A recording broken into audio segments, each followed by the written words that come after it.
Hello welcome to Aligarh वालों। ये सलमान भाई की शॉप पर आज जीन्स और जैकेट और हुडी वगैरह आई हुई है। सलमान भाई, ये जो आपने पूरा सेट पहन रखा है, इसके प्राइस बताएंगे कितने रुपए?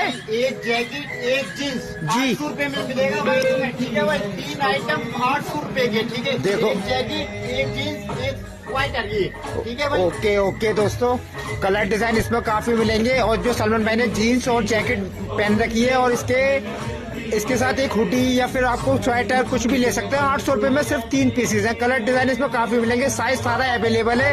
ये सलमान भाई की शॉप पड़ती है जीवनगढ़, गली नंबर 9, गली नंबर 12 के बराबर में।